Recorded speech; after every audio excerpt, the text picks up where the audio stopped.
TV Com Pelotas aqui na Associação Rural de Pelotas, que está tendo um grande evento da Câmara de Vereadores, cujo proponente é o vereador Rafael Amaral.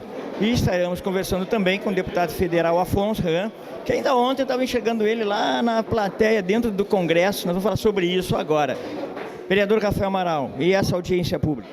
Flavinho, primeiro eu quero te agradecer por estar aqui num evento tão importante. É uma parceria, numa audiência pública feita por mim, junto com o vereador Marcelo Bagé. Nós estamos unindo força para ajudar um setor tão importante para o Rio Grande do Sul como para o Brasil. O agronegócio é o que movimenta o Brasil. E se nós não tivermos um agro forte, a sociedade vai pagar com a pele e faltando alimento nas prateleiras dos supermercados. Já está acontecendo. Ontem falava ainda com um caminhoneiro na região da Serra que neste momento, ele falou: Rafael, ano passado eu não conseguia dar conta de conseguir manter a minha agenda para transportes. Hoje eu estou sem transporte. Então, quer dizer, é um impacto muito grande para o sistema do Rio Grande do Sul, mas como o Brasil inteiro. E o Afonso Ram nos orgulha, pois ele foi o relator da securitização na Câmara Federal, que agora, aprovado na Câmara pela articulação do deputado federal Afonso Ram, vai para o Senado, e aí também essa articulação do Parlamento junto ao Senado, que é importante, porque se nós não tivermos a securitização, pode ter certeza, o Brasil vai quebrar. Deputado, bem-vindo a Pelotas, TV Com. Eu ainda ontem escutava nas redes, e o senhor tem aí alguns números para nos passar. Passa para nós essa situação aí, que a agricultura, que a pecuária vai passar pelas suas perspectivas. Em primeiro lugar, Flávio, Flavinho, a satisfação falar TV Com aqui Pelotas, falar junto com o Rafael Amaral. Estamos aqui, a gente veio hoje direto de Brasília, vim para esse evento, prestigiar essa audiência pública, iniciativa do vereador Rafael Amaral, junto também com o Marcelo Bagé, a Câmara de Vereadores de Pelotas, a Associação Rural, os produtores. Tenho certeza que aqui temos também os trabalhadores rurais também, toda a cadeia produtiva do agro, da agricultura familiar à agricultura empresarial, empreendedora, da pecuária, da nossa pecuária leiteira, da fruticultura, da olericultura, e há um engajamento de todos por conta que nós tivemos, todos são sabedores, que por conta do clima, nós tivemos em 6 safras aqui no Rio Grande do Sul, 5 foram frustradas por problemas climáticos, não foi por culpa do produtor. E esses problemas climáticos foram secas, estiagens, depois aquelas enxurradas, 2024, e nós tivemos muitos prejuízos. Nós tivemos aqui a região, não pôde fazer colheita durante 27 dias, mais de 4 semanas. Então, na verdade, acumularam-se prejuízos e no Brasil temos outras regiões que tiveram problema. Nós, então, trabalhamos esse tema e estamos buscando um alongamento de dívida, não é um perdão da dívida, não é um rebate, um desconto, não é uma anistia.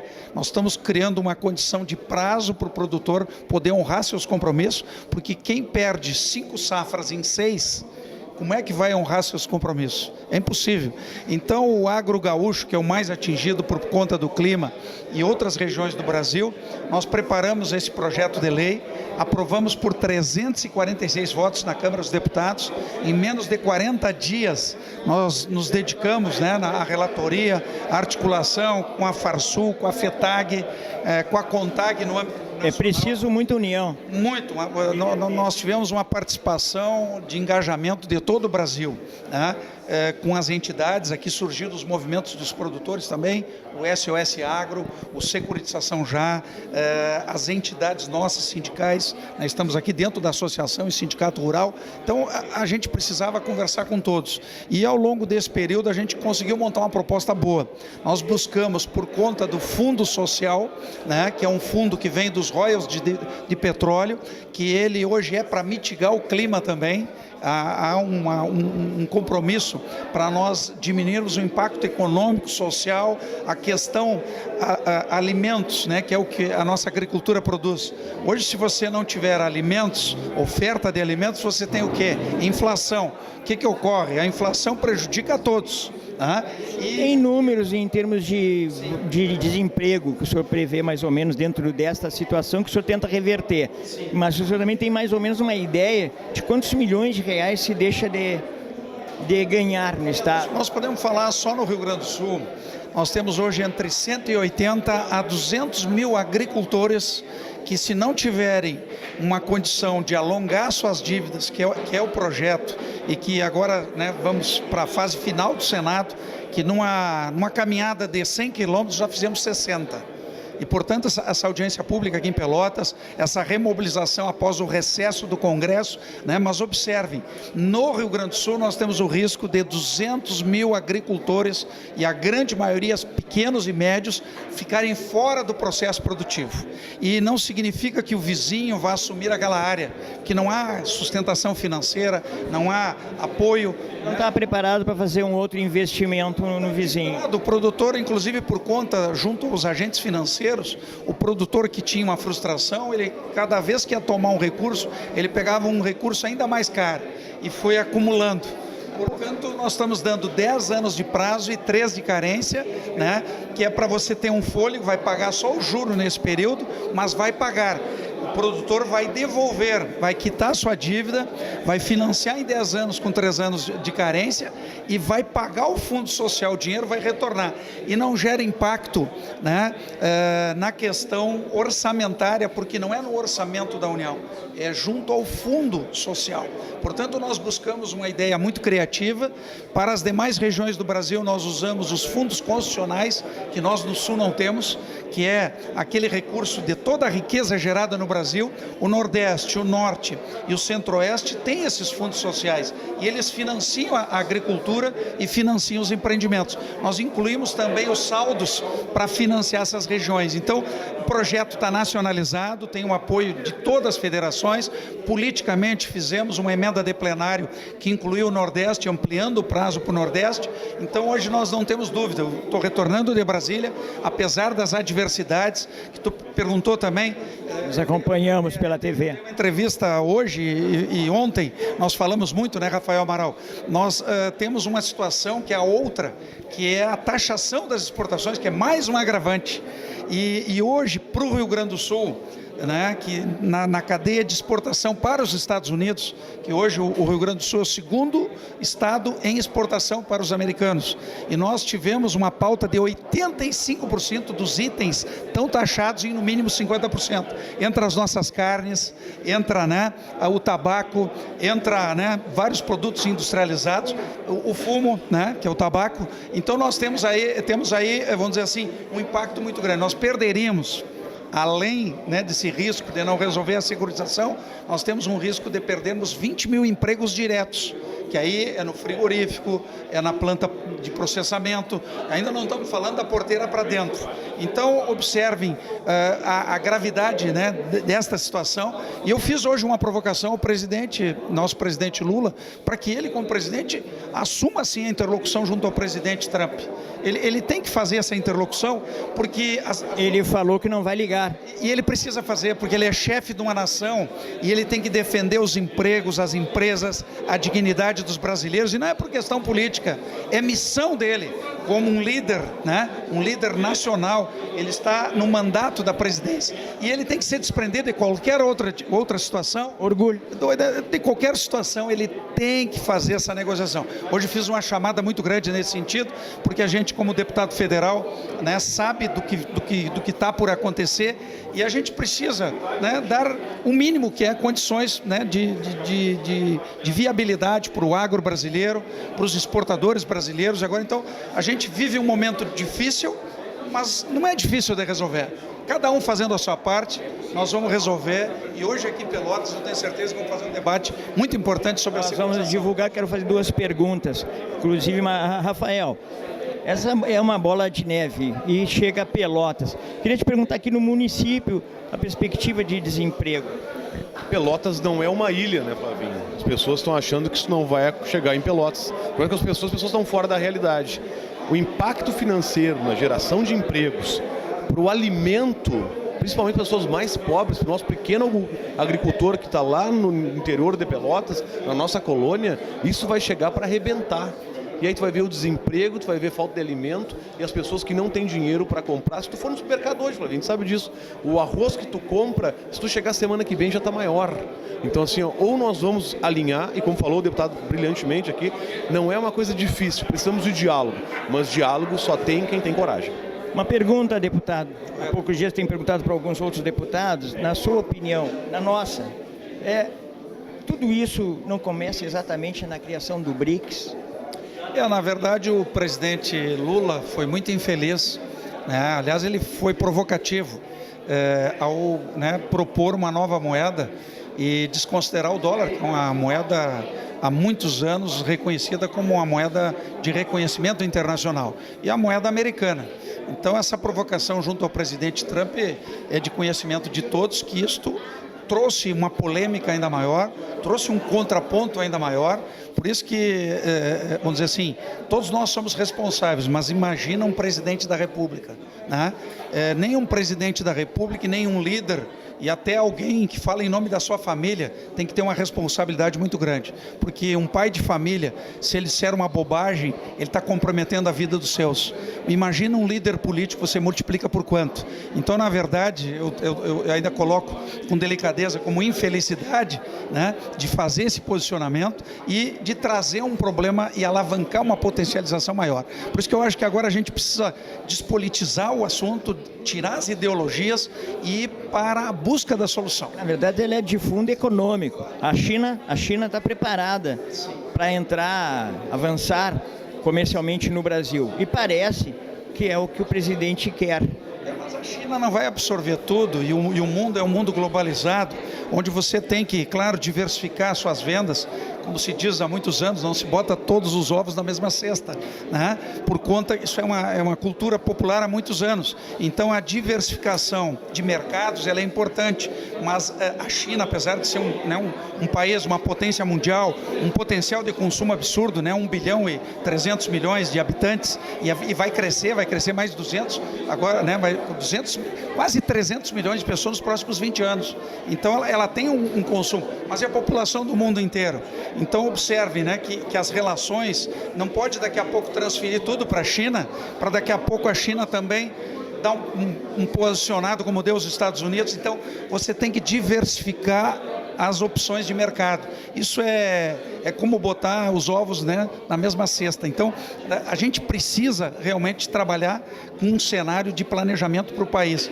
E os responsáveis têm que fazer, né, o que devem fazer, que é trabalhar dentro do cenário de realidade e se desprender de vaidades. Um choque de realidade, na verdade, é o que está se precisando. Para concluir, para não tomar todo o seu tempo, me diga, nessa visão, a obstrução no Congresso vai permanecer? Não, ela já acabou, né? Inclusive, eu sou favorável. Chegando agora de lá. Isso, não, eu participei do movimento, onde a oposição foi colocar os seus pontos lá na rampa do Palácio, da Câmara dos Deputados e do Senado. Nós tivemos um debate bom, a imprensa. Depois teve esse bloqueio lá junto à mesa. Eu não participei de forma direta porque eu acho que tem outra forma de fazer. Eu acho que assim, a própria imagem de um parlamentar e a imagem pública, a responsabilidade que a gente tem, né, muitos assim passaram uma imagem, na minha opinião, muito negativa. Eu acho que o diálogo, o posicionamento, um primeiro momento fazer esse bloqueio, mas não fazer o impedimento de um presidente sentar na mesa. Eu acho que foi além. Eu sou oposição, né, mas eu acredito que extrapolou um pouco, não ficou uma imagem positiva. Na obstrução você faz no plenário, nas votações, e aí você ocupar fisicamente foi uma coisa bem pesada. Era necessário, talvez, por um primeiro momento, né? Mas eu acho que agora já está reestabelecido, tanto na Câmara como no Senado. Agora também saiu o número de assinaturas suficiente para abrir o impeachment do 41 assinaturas. Saiu. Olha, nós estamos tendo informações fresquinhas com o deputado que acaba de chegar de Brasília. Anunciado hoje, né, inclusive do ponto de vista que agora só depende do presidente, né, Davi Alcolumbre, porque é no Senado, ele abrir, né, porque hoje eu acho que nós temos que voltar a ter um equilíbrio, que é o que se estabelece pela Constituição. Pacificação também. Uma pacificação e um equilíbrio de comportamento, de não introdução. Hoje o Judiciário, principalmente através do ministro Alexandre de Moraes, ele tem trabalhado uma pauta que não é de competência, tem exacerbado, ele tem ultrapassado. Extrapolou, parece. Olha, E isto está realmente comprometendo. Por exemplo, nós tomamos decisões, votamos tanto na Câmara e no Senado, por unanimidade, a questão do IOF. Uma votação da Câmara não pode ser anulada. Nunca vimos isso, né? A prisão de um líder político também, pode ser o Bolsonaro, pode ser qualquer outro no outro momento, né? Mas que signifique que não teve julgamento, não teve condenação e você já tem uma prisão domiciliar. Então está havendo muitos exageros. a pena pode ser considerada que ela está sendo antecipada, né? Com certeza. Então eu acho que o equilíbrio das forças, executivo, o legislativo tem que voltar a ter o seu protagonismo e tem que ter a independência, né, desses poderes e não a sobreposição de um ou de outro. Mas o Congresso tem votado e tem respeitado. É o judiciário que está passando a linha. É o que a gente está percebendo, assistindo. Eu não estou inventando nada, que a gente está falando exatamente o que a imprensa está demonstrando, como o caso do IOF. O sentimento da população hoje é que você não tem mais liberdade. Você, que Flavinho, que é da imprensa, imagina você cercear os direitos das pessoas falarem, pautar o que pode ser feito, o que não pode ser dito, pautar o que você pode participar de um evento ou não, entendeu? Então, está extrapolado. Hoje a gente vive em uma sociedade no Brasil que tanto é que está havendo interferência internacional de preocupação, né? Nós tivemos lá, teve vandalismo, vamos responsabilizar quem quebrou, quem depredou, mas tem pessoa honesta, condenada, sem direito à defesa. Inocente. Inocente, sim, porque foram presos como quem embreta ovelha, uma linguagem popular nossa aqui gaúcha, então na verdade sem direito à defesa. Então hoje há uma necessidade, né, de estabelecer os direitos das pessoas, dar o direito à defesa e tem sentenças absurdamente exageradas. Então nós temos que passar por um tom de equilíbrio. Eu acho que chegou no limite de todos e eu acho que cada um vai ter o seu papel. Eu estou procurando trabalhar com responsabilidade, mas não vou fugir de fazer a crítica por conta do que não está correto. Então a grande mídia, não você aqui, né, a TV Com aqui de vocês, né, mas a grande mídia, ela só está mostrando um lado. Tem posição. Ela não, na verdade, ela se associou a um projeto. Isso não é bom para a democracia, não é bom para a vida, né, das pessoas. Então, acho que o Brasil precisa recorrigir esse equilíbrio e, naturalmente, vai ter eleição ali na frente, mas não precisa antecipar as eleições. Vamos fazer cada um o seu papel. Muito obrigado aí pela presença em Pelotas, na TV Com. Nós vamos seguir divulgando esse evento e, por falar em impeachment, o vereador vai ter 2 semanas aí para discutir impeachment, né? Eu vou liberar o nosso deputado aqui, que tem assessores aí dando pressão. Vereador. Oi. Semana complicada. Tem... É aí que está, né? Nós temos que saber o que é importante, né? Tem tantas pautas importantes como a saúde, como a educação, como a infraestrutura da cidade. Nós temos 2 pautas de impeachment no plenário, que nós temos que sentar e discutir, e conversar e analisar. Existe um equilíbrio para conversar com as pessoas e achar saídas que sejam boas para todo mundo. Eu acredito nisso, nós temos um potencial para isso. Mas nós não temos, como está falando o Afonso, existe um extremo hoje nas decisões. A gente tem que achar o equilíbrio. 2 extremos. São 2 extremos. Eu acredito, como dizia Aristóteles, né, no centro do equilíbrio das coisas. Então eu acredito que nós precisamos sentar como parlamento e pautar coisas importantes para Pelotas e para a região. O meu foco é pautar assuntos importantes para Pelotas e para a região. Eu estou aqui para isso, para tentar ajudar a minha cidade e a minha região. Não quero mais perder tempo com coisas que não estão mudando a vida do cidadão, principalmente aquele que está lá na ponta precisando. Obrigado, vereador Rafael Amaral, parabéns aí pela iniciativa. A TV Com, sempre que convidada, estará presente para cobrir e mostrar para a população, inclusive nas nossas plataformas, que vai além de Pelotas, um bom trabalho merece ser visto. Muito obrigado. Obrigado, meus irmãos, fique com Deus e saúde em primeiro lugar.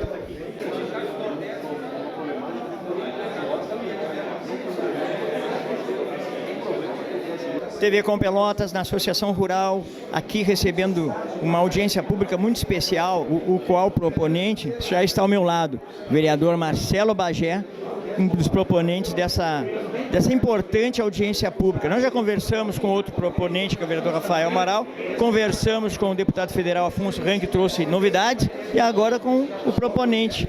Falar aí sobre esta audiência pública, vereador.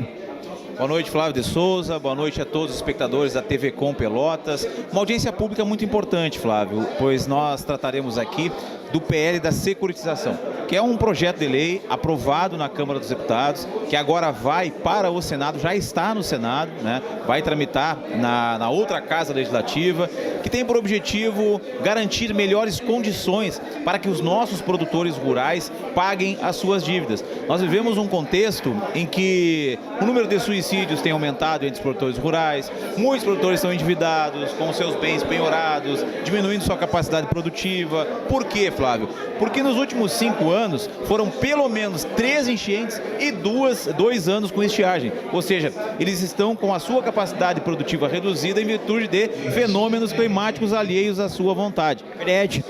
Exato. Então, assim, estão devendo, estão endividados, precisam de melhores condições para pagar essa dívida. Então, foi aprovado na Câmara dos Deputados por ampla maioria, 346 votos, né? Aprovado na Câmara o PL que garante esta condição melhor para que eles possam pagar as suas dívidas. Agora vai ao Senado e o objetivo da nossa audiência pública aqui é debatermos esse tema. Temos feito audiências semelhantes em toda a região, né? Já tivemos em Arroio Grande, tivemos em Piratini, participei de um tratoraço lá no município de Canguçu recentemente, estive em Pantano Grande acompanhando os produtores rurais também num outro evento, um tratoraço. Aqui em Pelotas também os nossos produtores fizeram um evento semelhante. E agora, aqui na Associação Rural de Pelotas, faremos a nossa audiência pública para robustecermos, encorparmos esse movimento que tem por objetivo, repito, a aprovação no Senado do PL e depois intensificaremos a pressão para que haja a sanção presidencial e a melhor condição para os nossos produtores. Essa taxação toda que está acontecendo, na sua opinião, talvez na nossa também, tem muito a ver com o BRICS. O BRICS, quando o governo Lula, o governo federal, apoia a criação dessa nova moeda, que é um enfrentamento com o dólar americano, moeda forte, tu considera que isso pode ser consequência também, não só política, mas econômica?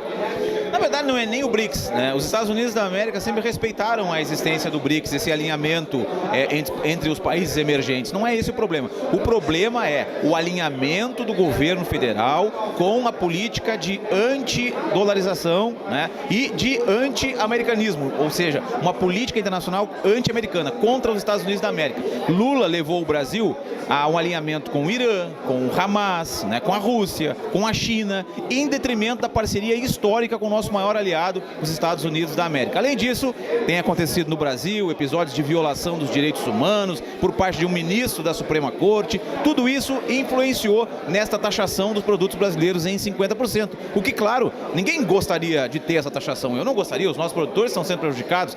Quem produz comida no Brasil está sendo prejudicado. Nós não gostaríamos disso. Mas 20 mil empregos diretos. No médio prazo, 20 mil empregos diretos e no longo prazo, esse número pode chegar a mais de 100 mil empregos, né? A menos no Brasil, além da redução de PIB, redução na nossa exportação, redução do dinheiro circulante no Brasil, um prejuízo econômico absurdo. Culpa, consequência da má política econômica do governo Lula e do alinhamento ideológico com países que pregam esta anti-americanização. Essa legislação vai trazer um suporte. Eu queria te perguntar qual a diferença do suporte que os agricultores tiveram na pandemia para essa legislação atualizada com esse problema atual. Na verdade, o que nós teremos agora, Flávio, com a aprovação do PL da securitização, é um valor de 30 bilhões de reais do Fundo Social para situações de calamidade, para que eles possam, nesses próximos anos, fazerem a sua renegociação, a renegociação das suas dívidas e garantirem condições de continuarem produzindo a comida que alimenta não só o povo brasileiro, como muitas pessoas ou parte da população mundial. Os nossos agricultores precisam muito da aprovação desse PL. Por isso estamos aqui. Bem, agradeço esse tempo precioso que vai começar a audiência. Vereador Marcelo Bagé, proponente dessa importante audiência pública. Muito obrigado, vereador. Obrigado, Flávio, pelo espaço, obrigado à TV Com e a todos aqueles que estão nos assistindo. Acompanhem a audiência, né? Vai ser bastante importante. Aqui do extremo sul do estado, daremos a nossa contribuição a esse grande movimento. Obrigado. Obrigado.